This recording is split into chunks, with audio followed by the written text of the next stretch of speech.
Halo, assalamualaikum warahmatullahi wabarakatuh. Berjumpa lagi dengan saya Vivi Ika Fariska dari Prodi Pendidikan Islam Anak Usia Dini, Fakultas Ilmu Tarbiyah dan Keguruan.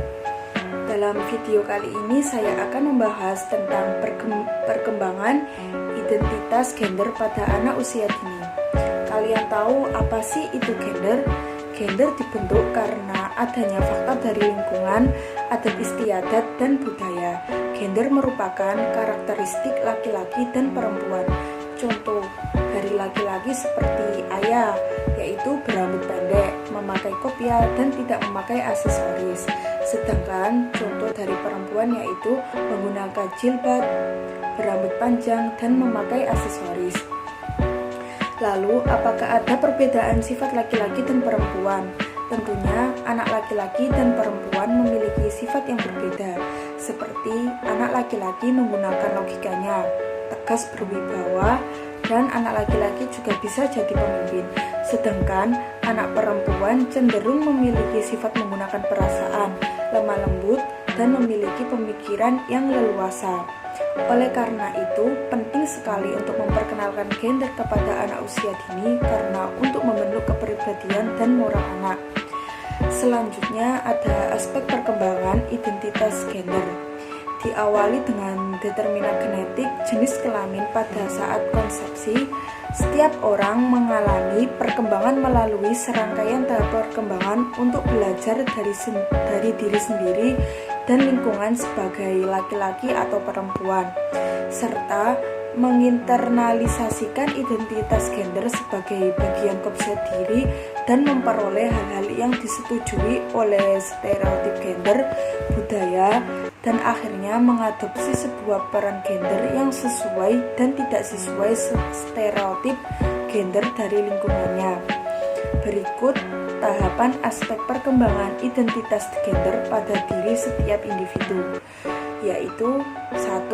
Remaja dan dewasa. Identitas gender telah tercipta dengan mantap dan stereotip sudah dipahami dengan baik. Individu dapat mengidentifikasikan diri dengan stereotip gender yang berhubungan dengan jenis kelaminnya atau tidak. Seseorang dapat mengadopsi stereotip yang berhubungan dengan jenis kelaminnya. Stereotip lawan jenis kedua, jenis kelamin, atau tidak sama sekali. Selanjutnya, masa kanak-kanak akhir. Identitas jenis kelamin menjadi sangat jelas dan identitas gender atau saya seorang laki-laki atau saya seorang perempuan berkembang sebagai bagian dari konsep diri. Anak juga belajar apa yang secara budaya disebut karakteristik gender yang pantas atau tidak pantas. Pada usia 5 tahun, stereotip gender mulai muncul. Yang ketiga yaitu ada usia 2-4 tahun. Anak belajar kategori sosial pada laki-laki dan perempuan dan memberi label diri dari orang lain sebagai anak laki-laki atau anak perempuan, walaupun dengan pemahaman yang terbatas dari makna atau kebenarannya. Yang keempat ada konsepsi. Gen-gen kromosom jenis kelamin yang menentukan apakah seseorang bayi, laki-laki atau perempuan telah dimiliki. Peran orang tua dalam membentuk identitas gender anak, salah satu nilai yang ditanamkan dalam keluarga kepada anak adalah gender. Keluarga merupakan agen sosialisasi yang pertama mengajarkan seseorang anak laki-laki untuk menganut sifat maskulin dan seseorang anak perempuan menganut sifat feminim. Terdapat 3 hal yang mempengaruhi perkembangan gender, yaitu pengaruh biologis, sosial, dan kognitif. Pengaruh biologis dipahami melalui faktor-faktor biologis dari keturunan.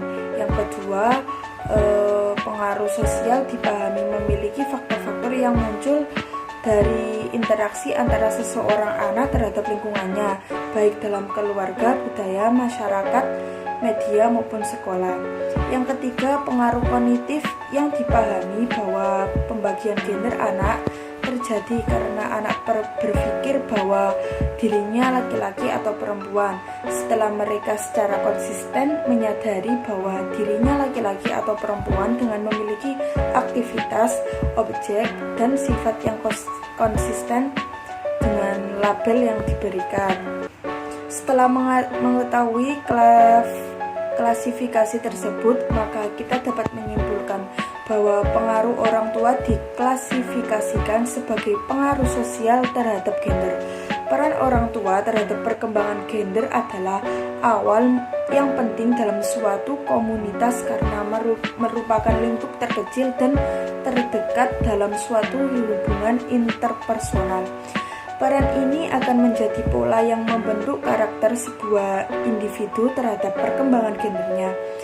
Perilaku orang tua terhadap anak, mereka akan menjadi konstruksi identitas yang terekam dalam diri seseorang anak. Peran ibu dan ayah secara bergantian dapat menekankan identitas gender dan si anak. Namun, masalah yang biasa muncul adalah bila anak mengikuti peran orang tua yang jenis kelaminnya berbeda dari dia dalam keluarga orang tua yang berperan, atau single parent yang disebut dengan anak tunggal.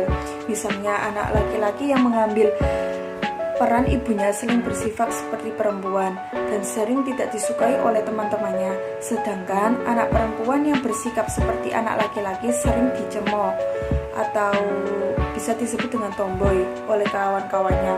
Hal tersebut menuntut kejelian dari orang tua tersebut dalam mengembangkan potensi gender dari si anak. Sekian dari saya, itu pembahasan dari perkembangan identitas gender anak usia dini. Dari saya, Assalamualaikum warahmatullahi wabarakatuh.